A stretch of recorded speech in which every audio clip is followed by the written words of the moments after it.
Hello दोस्तों, स्वागत है आपका हमारे यूट्यूब चैनल लर्न विद वारुणी में। रीजनिंग की लास्ट वीडियो में हमने डिस्कस किया था सीरीज से रिलेटेड टॉपिक को, और उसी को आगे बढ़ाते हुए आज हम डिस्कस करेंगे अल्फाबेटिकल सीरीज। उससे पहले अगर आपने हमारे चैनल को सब्सक्राइब नहीं किया है तो चैनल को सब्सक्राइब कीजिए, वीडियो को लाइक कीजिए और ज्यादा से ज्यादा शेयर कीजिए। तो चलिए स्टार्ट करते हैं हमारा आज का टॉपिक अल्फाबेटिकल सीरीज। मैंने अल्फाबेटिकल सीरीज में आपको लास्ट वीडियो में अल्फाबेटिक्स लाइन से कैसे लिखते हैं, उसको लिखने का तरीका क्या होता है और उनसे रिलेटेड नंबर्स को बताया था। आई होप आप लोगों ने उसे याद कर लिया होगा। अब ये तो हो गया आपका बिल्कुल सीधा सीधा अल्फाबेटिक सीरीज। अब इससे रिलेटेड हम जो एग्जाम होगा, एग्जाम्स में उल्टे अल्फाबेटिकल सीरीज से भी रिलेटेड क्वेश्चंस पूछे जा सकते हैं। जैसे कि ये हमने बिल्कुल सीधा लिखा है, इस ऐसे ही उल्टा यानी कि Z से स्टार्ट करके और उसे A तक लेकर जाना, ये हो जाएगा उल्टा या विपरीत। इसी तरीके से वो ये भी कह सकता है कि आधा मतलब प्रथम अर्धांश को विपरीत क्रम में लिख दिया जाए या द्वितीय अर्धांश को विपरीत क्रम में लिख दिया जाए। प्रथम अर्धांश यानी कि मैंने आपको बताया था कि ये जो होता है M तक के आधे हो जाते हैं अल्फाबेट, तो ये यहां तक का हो जाएगा प्रथम अर्धांश और ये नीचे वाला हो जाएगा द्वितीय अर्धांश। तो अगर आपसे कहा जाएगा कि प्रथम अर्धांश को उल्टा कीजिए तो हम क्या करेंगे, केवल प्रथम अर्धांश को ही विपरीत क्रम में लिखेंगे, बाकी नीचे वाला ऐसा का ऐसा ही लिख देंगे। देखते हैं, चलिए। अगर मुझसे कहा जाए कि प्रथम अर्धांश को उल्टा करते हैं तो मैंने इसको यहां से लिखना स्टार्ट कर दिया।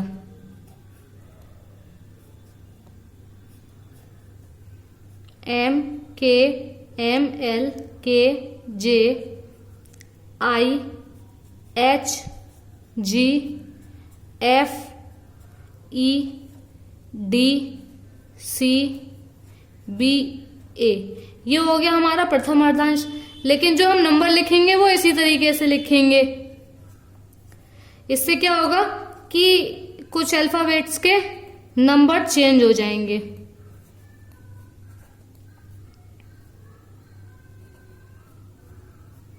और जो नीचे वाला अर्धांश होगा वो वैसा का वैसा ही लिख दिया जाएगा, उसमें कोई भी चेंजेस नहीं किए जाएंगे और इसके नंबर में भी कोई भी चेंजेस नहीं किए जाएंगे। जैसे नंबर थे बिल्कुल वैसे ही लिख दिए जाएंगे।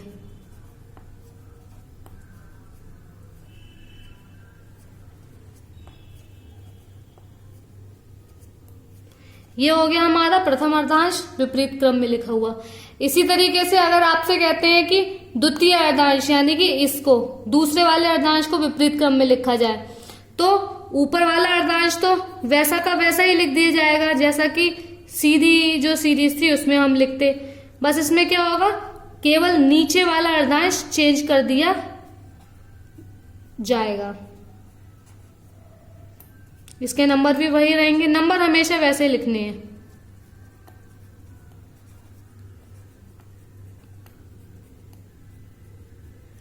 अब नीचे वाला अर्धांश क्या होगा, हम उल्टा करके लिख देंगे।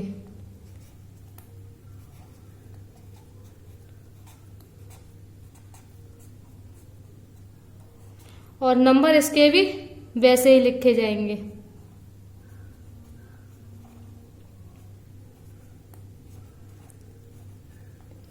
नंबरों में कोई भी फेरबदल नहीं किया जाएगा। अगर नंबर भी बदल जाएंगे तो फिर किसी भी चीज को उल्टा करने का कोई मतलब ही नहीं रहेगा। अब ये मैंने तीनों तरीके से सीरीज को लिख दिया। अब हमें यहाँ पे देखने में एक चीज पता चल रही होगी कि किसी भी टाइप में G की और T की वैल्यू चेंज नहीं हुई है, उनका नंबर चेंज नहीं हुआ है। G का नंबर 7 है सब में और T का नंबर 20 है, तो सीधी में भी यही है और आधा अर्धांश अगर मैं कोई सा भी चेंज करूं तब भी यही है। इससे हमें ये पता चल रहा है कि कुछ भी चेंज हो जाए लेकिन T का और G का नंबर कभी भी चेंज नहीं होगा। बाकी सबका आप देख रहे होंगे, इसमें M का 13 है, इसमें M का 1 है, या फिर इसमें n का 14 है तो इसमें n का 26 है, लेकिन कहीं भी G और T का नंबर चेंज नहीं हो रहा है। और इससे रिलेटेड एक और बात कि हम अगर आपसे कभी भी कहा जाए कि बाईं ओर से, तो हमेशा आपको क्या करना है, इस साइड से चल रहा है। ये हो जाएगी आपकी बाईं ओर या लेफ्ट। और अगर आपसे कहा दाईं ओर से, तो हमेशा आप इस ओर से चलेंगे। तो ये हो जाएगा आपका दायां या राइट। और अगर आपसे कोई प्रॉपर अल्फाबेट कह दिया जाए कि इसके दाईं ओर या इसके बाईं ओर, सपोज कहा जाए कि के के दाईं ओर, तो के का जो दायां ओर होगा वो ये होगा, राइट या दायां। और अगर आपसे कहा जाए कि के बाईं ओर, तो बाईं ओर इस ओर जाएंगे, बायां या लेफ्ट। तो इस चीज में आप कंफ्यूज मत होइएगा। अगर आपसे कह रहा है कि दायां, यानी कि अगर आपसे कहे वर्णमाला में बाईं ओर से या वर्णमाला में दाईं ओर से, तो आपको क्या करना है, इसे बायां और इसे दायां मानना है। और अगर आपको कहे कि कोई भी आपको प्रॉपर अगर अल्फाबेट दे दिया, के दे दिया, पी दे दिया, एस दे दिया, इसके दाईं ओर या बाईं ओर, तो आपको इस तरीके से उसको फॉलो करना है। अब देखते हैं कि इससे रिलेटेड क्वेश्चंस कैसे बनते हैं, जिससे आपको और अच्छे से समझ में आ जाए। तो हमारा पहला क्वेश्चन है, अंग्रेजी वर्णमाला में दाईं ओर से 15वें अक्षर के दाईं ओर 10वां अक्षर कौन सा होगा। तो इसमें कह रहा है कि अंग्रेजी वर्णमाला के दाईं ओर, यानी कि दाईं ओर किस ओर, इस ओर। तो एक तो इसका तरीका होता है कि आप क्या करें, पूरा A to Z तक लिखें और उसको फॉलो करके फिर उसको निकालें। या एक तरीका होता है हम नंबर्स के थ्रू पहले वो नंबर निकाल लें और फिर उस नंबर पे कौन सा अल्फाबेट आएगा उसे पता कर लें। तो इस तरीके से अगर आप करेंगे तो आपका टाइम बच जाएगा। अंग्रेजी वर्णमाला में दाईं ओर से 15वें अक्षर को, तो हमें लेना है क्या, 15वां अक्षर दाईं ओर से। अभी तो ये बिल्कुल सीधी सीधी चल रही है, तो इसमें कुछ भी चेंज नहीं हो रहा होगा। तो और हमेशा ये बात ध्यान रखिए कि जो अल्फाबेट्स होते हैं वो टोटल 26 होते हैं। तो अगर हम निकालेंगे तो एक बढ़ाकर निकालेंगे, यानी कि अगर हमें कहीं भी जोड़ना या घटाना होगा तो हम 27 में से जोड़ेंगे या घटाएंगे, क्योंकि एक को हम बढ़ा के चलते हैं, क्योंकि एक दोनों साइड कॉमन आ रहा होता है। तो सबसे पहले हम लिखेंगे 15वां अक्षर। तो 27 में से अगर मैं 15वां अक्षर घटा दूं तो क्या आएगा, 12। यानी कि अगर मैं दाईं ओर से 15वां अक्षर देखूं तो आगे से वो 12 नंबर पे आ रहा होगा, और 12 नंबर पे क्या आता है, L। तो इस तरीके से इनको सॉल्व करने का बहुत ही अच्छा तरीका है और कम टाइम लगता है। तो दाईं ओर से 15वां मैंने घटा दिया। हमेशा याद रखेंगे, अगर दाईं ओर से अगर वो इस तरफ चलने को कहेगा तो हम घटा देंगे, और इस तरफ चलने को कहेगा तो हम जोड़ देंगे, क्योंकि हम जब इस तरफ चलते हैं तो 1 2 3 4 इस तरीके से आते हैं नंबर, और जब पीछे जाते हैं तो 10 9 8 7 इस तरीके से, यानी कि इधर से इधर जाने में घट रहा होता है और इधर से इधर जाने में जुड़ रहा होता है। तो हमें इस चीज का ध्यान रखना है कि हमें कब जोड़ने हैं नंबर्स को और कब घटाना है। आगे कह रहा है कि दाईं ओर 10वां अक्षर, यानी कि अब उसने 15वें अक्षर, यानी कि कोई भी आपको वर्ड या अक्षर या डिजिट दे दिया उसके दाईं ओर, तो अब इसका दायां ओर किधर हो जाएगा, इधर, दूसरे वाले उसके अकॉर्डिंग। तो अब हम क्या करेंगे, जोड़ देंगे, क्योंकि ये हमारे राइट में जा रहा है। राइट में जाने पर जोड़ेंगे हमारे, और हमारे लेफ्ट में जाने पर उसे घटाएंगे। 10वां अक्षर यानी कि मैं 10 जोड़ दूंगी, क्या आ जाएगा, 22। और सीरीज में 22 नंबर पर कौन सा अल्फाबेट आता है, तो 22 नंबर पर आता है V। तो इसका आंसर क्या हो जाएगा, V इसका आंसर हो जाएगा। यानी कि दाईं ओर से 15वें अक्षर के दाईं ओर, यानी कि दाईं ओर से हम चलेंगे तो इधर आएगा, और उसके भी दाईं ओर, यानी कि फिर से हम इस साइड चलने लगेंगे। अगला क्वेश्चन है, अंग्रेजी वर्णमाला को विपरीत क्रम में लिखा जाए तो दाईं ओर से 11वें अक्षर के दाईं ओर 7वां अक्षर ज्ञात कीजिए। अब मैं आपको इस वाले क्वेश्चन को मैं दोनों तरीके से बता देती हूँ। ताकि आपको कोई भी कंफ्यूजन ना रहे। हमने क्या करा, विपरीत क्रम में लिख दिया, यानी कि इस तरीके से Z Y X W V U T S R Q P O N M L K J I H G F E D C B और A। अब मैं क्या करूंगी, ये मेरा दाईं ओर से हो जाएगा और ये बाईं ओर से हो जाएगा। अब वो कह रहा है कि विपरीत क्रम में लिखने के बाद दाईं ओर से 11वां अक्षर, यानी कि मैंने इस तरफ से 11वां अक्षर देखा तो 1 2 3 4 5 6 7 8 9 10 और 11वां क्या आया आपका, के आया। 11वें अक्षर के दाईं ओर अगर मैं इसका दायां ओर देखूं तो यही तो जाएगा, तो इसका 7वां अक्षर यानी कि 1 2 3 4 5 6 7। इससे कंफ्यूज मत होइएगा, इधर से नहीं, ये ऐसे ही आ रहा है, तो क्या हो जाएगा आपका डी हो जाएगा। तो ये ऐसे डी आ गया। अब मैं आपको इस वाले मेथड से भी बता देती हूँ। तो सबसे पहले हम 27 लेंगे और वो कह रहा है कि दाईं ओर से 11वें, यानी कि ये जो है वो हमारा इस वे में जा रहा है, तो हम क्या करेंगे, घटा देंगे 11, तो क्या आ जाएगा आपके पास 16। और फिर वो क्या कह रहा है कि दाईं ओर 7वां अक्षर, यानी कि फिर से दाईं ओर, तो वो अक्षर का दाईं ओर कह रहा है कि इसका मतलब ये इस साइड जा रहा होगा, तो अब हम क्या करेंगे, प्लस कर देंगे कितना, 7वां, तो कितना आ जाएगा 23। और अगर मैं आगे से 23वां अक्षर गिनूं तो 1 2 3 4 5 6 7 8 9 10 11 12 13 14 15 16 17 18 19 20 21 22 23। देखिए डी ही आ रहा है, दोनों तरीके से डी ही आंसर आ रहा है। तो ये तरीका होता है करने का। मैंने ये इस तरीके से आपको इसलिए बता दिया कि नंबर के थ्रू अगर आप करें तो आपको कोई भी कंफ्यूजन ना हो, लेकिन अगर आप नंबर्स के थ्रू करते हैं तो गलती होने के चांसेस भी कम रहते हैं और आंसर जल्दी भी आ जाता है। चलिए अब आगे देखते हैं अगला क्वेश्चन।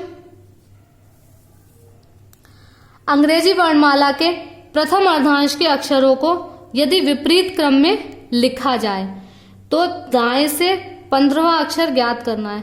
तो सबसे पहले हमें क्या करना होगा, हमें प्रथम अर्धांश यानी कि ए से एम वाला जो अर्धांश होगा वो हमें विपरीत क्रम में लिखना है। वो मैं आपको भी पहले बता चुकी हूँ, तो बार बार उसे बताने में टाइम वेस्ट क्यों करना। तो देखते हैं प्रथम अर्धांश को, अगर मैंने पहले अगर हम नंबर के थ्रू लिख रहे हैं तो हम वैसे ही काम अपना पूरा कर ले रहे हैं। प्रथम अर्धांश के अक्षरों को विपरीत क्रम में लिखा जाए तो दाईं ओर से, यानी कि वर्णमाला में दाईं ओर से है तो इस साइड चलेंगे हम, दाईं ओर से 15वां अक्षर। तो मैंने दाईं ओर से 15वां अक्षर ले लिया, यानी कि 27 में से 15 घटा देंगे तो कितना आ जाएगा 12, यानी कि आगे से मुझे 12वां अक्षर देखना है। और जब हम प्रथम अर्धांश को उल्टा करते हैं तो 12 नंबर पर आता है बी, तो अक्षर क्या हो जाएगा हमारा बी। अक्षर हमें ज्ञात करना है तो वो अक्षर हमारा बी हो जाएगा। बस इसके लिए आपको ये याद होना चाहिए कि किस नंबर पर कौन सा अल्फाबेट आ रहा है। आगे देखते हैं, अंग्रेजी वर्णमाला के दूसरे अर्धांश के अक्षरों को यदि विपरीत क्रम में लिखा जाए तो बाईं ओर से 20वें अक्षर के बाईं ओर 15वां अक्षर ज्ञात करो। तो इसमें कह रहा है कि बाईं ओर से, और उसमें दूसरा अर्धांश को हम विपरीत क्रम में लिखेंगे। अगर हमारा दूसरा अर्धांश विपरीत क्रम में लिखा हो तो हमारा जो एन से लेकर जेड वाला जो अर्धांश होता है वो विपरीत क्रम में लिखा जाएगा। अब इसमें बाईं ओर से कह रहा है, यानी कि हमें इस ओर से बदलना है, तो हमें 27 में से घटाने की या जोड़ने की आवश्यकता नहीं है, क्योंकि ये तो सीधा सीधा चल रहा है तो वैसे ही सही हो जाएगा। यानी कि हमने क्या करना है, बाईं ओर से 20वां अक्षर लेना है और उसके उस अक्षर के बाईं ओर, यानी कि उस अक्षर के बाईं ओर जाना है तो मुझे इस साइड चलना होगा। तो 15वां अक्षर लेना है और फिर मैं क्या करूंगी, इसमें से 15 घटा दूंगी तो कितना आ जाएगा, 5वां। अब इसमें 5 आ रहा है और अर्धांश हमने कौन सा बदला है, दूसरा अर्धांश, यानी कि हमारे जो अल्फाबेट चेंज हुए होंगे वो 14 के बाद के हुए होंगे और ये नंबर आ रहा है 5।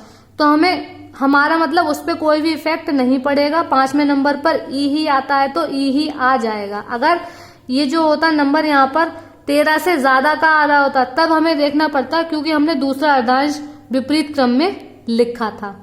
फिलहाल यहाँ पर 5 आ रहा है तो ई ही आ जाएगा हमारा।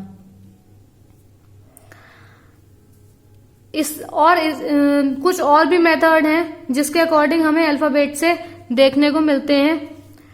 ये तो हो गए थे हमारे वर्णमाला के क्रम में, आगे करने पर, पीछे करने पर, या दाएं बाएं इस तरीके से।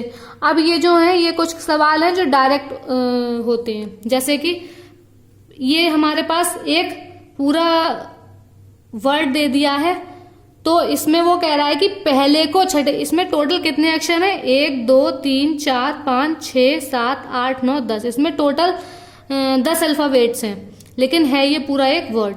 तो पहले को छठे से, यानी कि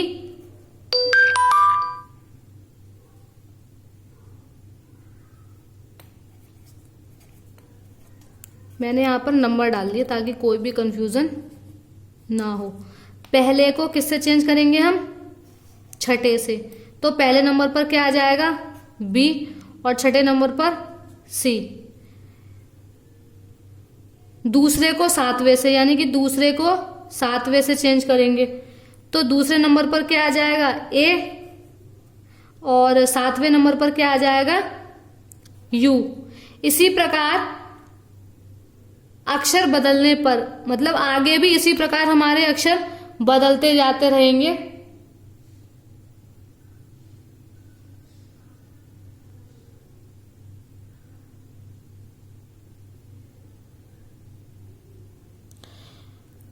तो 3 को मैं किससे चेंज करूं, 3 को मैं चेंज करूंगी 8 से।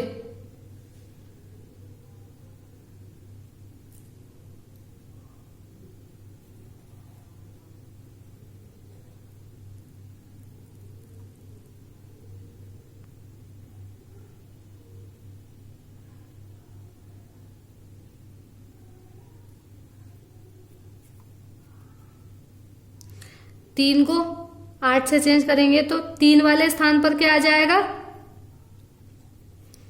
टी, और 8 यानी कि टी के नीचे आ जाएगा एल। इसी प्रकार जो 4 होगा उसे 9 से चेंज किया जाएगा तो टी के नीचे आ जाएगा यू ओ, और ओ के नीचे आ जाएगा टी। इसी तरीके से 5 और 10 को चेंज किया जाएगा तो आई के नीचे आ जाएगा आर, और आर के नीचे आ जाएगा आई। अब आगे देखते हैं बदलने पर। बदलने के बाद अब हमें क्या करना है, दाएं से दूसरे पर कौन सा अक्षर आएगा, यानी कि दाएं से, दाईं ओर से, इस ओर से दूसरे पे कौन सा आएगा, यानी कि ये पहला हो गया और ये हमारा दूसरा हो गया। तो दूसरे नंबर पर क्या आ रहा है आपका, टी, तो टी आपका आंसर हो जाएगा। इसी तरीके से अगला क्वेश्चन है, दिए गए शब्दों में ऐसे कितने अक्षर युग्म हैं जिनके मध्य उतने ही अक्षर आते हैं जितने वर्णमाला क्रम में आते हैं। यानी कि यहाँ पर एक वर्ड दे रखा है जिसमें ये पूछा गया है कि इसमें ऐसे कितने जो युग्म होंगे या इसमें कितने इतने जोड़े होंगे जिसमें उतने ही अक्षर आ रहे होंगे जितने की वर्णमाला में आते हैं। तो सबसे पहले इसमें हमें यह पता होना चाहिए कि इनके नंबर क्या हैं। तो सी कितने नंबर पर आता है, 3 नंबर पर। ओ कितने नंबर पर आता है, 15 पर। एन 14 पर। एफ कितने पर आता है, 6 पर। यू कितने पर आता है, 21 पर। एस 19 पर, और ई 5 पर, और डी 4 पर। तो इसमें हमें क्या करना है, अब हमें ये देखना है कि कितने ऐसे हैं जिसके बीच में उतने ही नंबर आते हैं। 4 और 5 इन दोनों के बीच में कुछ भी नहीं आता और इसमें भी कुछ भी नहीं आ रहा है। तो एक जोड़ा हो गया हमारा ई और डी का पहला युग्म। और देखते हैं, ये है 14 और ये है 15, तो इनके बीच में भी कुछ नहीं आता है और यहां पर भी कुछ भी नहीं आ रहा है। तो एक युग्म हमारा ये हो जाएगा। अब और देखते हैं, ये देखिए 15 और 19 के बीच में हो सकता है 16, 17, 18। हाँ देखिए इनके बीच में भी उतने ही वर्ड आ रहे हैं जितने की अल्फाबेट में आते हैं। ओ के बाद पी, क्यू, आर और एस। तो एक हमारा युग्म क्या हो जाएगा, ओ और एस का। आगे देखते हैं और भी कोई युग्म बन रहा हो। ये 3 और 6, तो 3 के बाद 4, 5 और 6 यानी कि सी, डी, ई और एफ। तो एक हमारा युग्म हो जाएगा सी और एफ का। और देखते हैं, और कोई भी इसमें ऐसा युग्म नहीं बन रहा है। तो ऐसे कितने युग्म हो जाएंगे, 1, 2, 3, 4। तो ऐसे 4 युग्म हो जाएंगे जिनके बीच में उतने ही अक्षर आ रहे हैं जितने की अंग्रेजी वर्णमाला में आते हैं। तो ये थे कुछ सवाल अल्फाबेटिकल सीरीज से रिलेटेड। और अब इसको इसी से रिवाइज कीजिएगा और इससे और जो जितने भी क्वेश्चंस बनते हैं वो मैं अगली वीडियो में लेकर आऊंगी। आई होप आपको अच्छे से समझ आया होगा। कैसा लगा आज का सेशन कमेंट करके जरूर बताइएगा और वीडियो को लाइक करना और शेयर करना ना भूलें। मिलते हैं आपसे अगले टॉपिक के साथ। तब तक के लिए थैंक यू।